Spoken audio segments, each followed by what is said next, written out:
जो 2027 का विधानसभा चुनाव है बिल्कुल करीब है, उसको लेकर आप लोगों की रणनीति क्या है?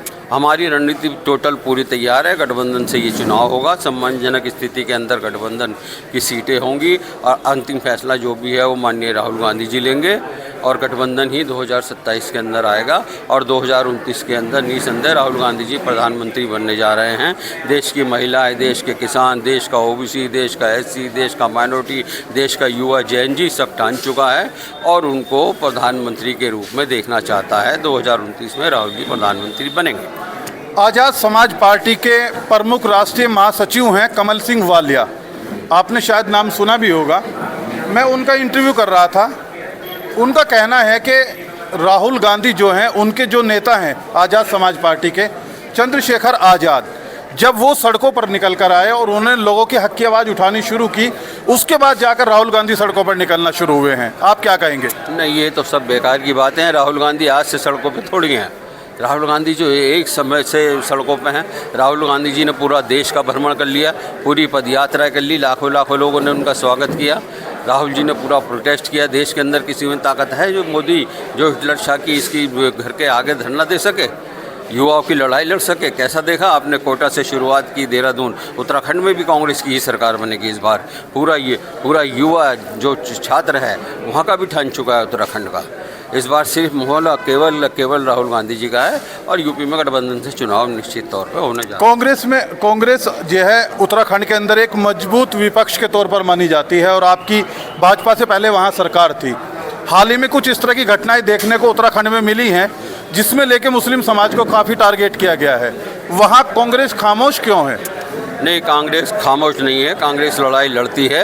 अभी आपने देखा होगा, अभी परेड ग्राउंड 3 दिन बाद तीसरे दिन किस तरीके से कैंसिल करा गया और एक जिसको स्टेज पे जिसको भीड़ लगती थी, टिकट लगता था जिस पे यास्मीन नाम की गायिका सिंगर, उसको फ्री कर दिया गया और सुनियोजित तरीके से उसी दिन वहीं 1 किलोमीटर पे प्रोग्राम रखा गया। भारी बारिश के बावजूद भी पूरा मैदान खाली था उस सिंगर का और राहुल गांधी जी के लिए सुनने के लिए लाखों छात्र उमड़ा पड़ा था सड़कों पर। असुद्दीन ओवैसी साहब आए थे सहारनपुर में, एक रैली को संबोधित करते हुए कह रहे थे कि हम अलायंस करने के लिए तैयार हैं अगर भाजपा को यहाँ हराना है, और भाजपा को हराने के लिए आज मैं मन से ऐलान करता हूँ कि हम अलायंस करने के लिए तैयार हैं। क्या कांग्रेस असुद्दीन ओवैसी साहब के साथ अलायंस करेगी, गठबंधन करेगी? देखिए, मेरा तो जो अपनी अभिव्यक्ति है वो मैं व्यक्त कर सकता हूँ। मैं चाहता हूँ कि असदुद्दीन ओवैसी जी एक लिमिटेड क्षेत्र के नेता हैं, वहीं रहें। अगर वो उत्तर प्रदेश में जितना दखल देंगे उतनी भारतीय जनता पार्टी मजबूत होगी। वो तो कह रहे हैं हम 200 से ज़्यादा सीट, अगर किसी के साथ हमारा अलायंस नहीं होगा 200 से ज़्यादा सीटों पर चुनाव लड़ने के लिए तैयार है। मुँह के आगे मैदान होता है, तो आदमी कोई कुछ भी कह सकता है। आप कहाँ से 200 सीटों पर लाओगे? आपका रिमोट कौन चला रहा है? यही आज़ाद समाज पार्टी की बात है। इनके रिमोट कौन है? पहले तो नीयत साफ होनी चाहिए। हम सब लोगों की नीयत साफ ये होनी चाहिए कि हमें मोदी को हटाना, हमें योगी को हटाना है। और इसको कैसे हटाना है? जब तक आप लोग यहाँ से आप हटोगे नहीं, आप ये तोड़ भट्टा वोटों का नहीं फैलाओगे तो आपको जनता जवाब दे देगी। चलिए, आखिरी सवाल मेरा आपसे ये है, आपकी पार्टी के सांसद हैं इमरान मसूद साहब, लगातार गठबंधन को लेकर जो है थोड़े आक्रामक नजर आए हैं, आपने भी देखा होगा। क्या आप क्या मानते हैं इस जिस तरीके की बयानी सांसद साहब कर रहे थे, क्या उससे इस गठबंधन पर कोई फर्क पड़ेगा?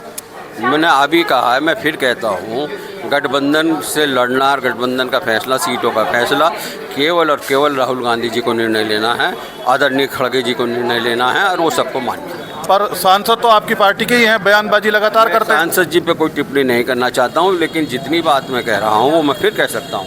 इन सब चीज़ों का निर्णय मल्लिकार्जुन खड़गे जी और राहुल गांधी जी को लेना है।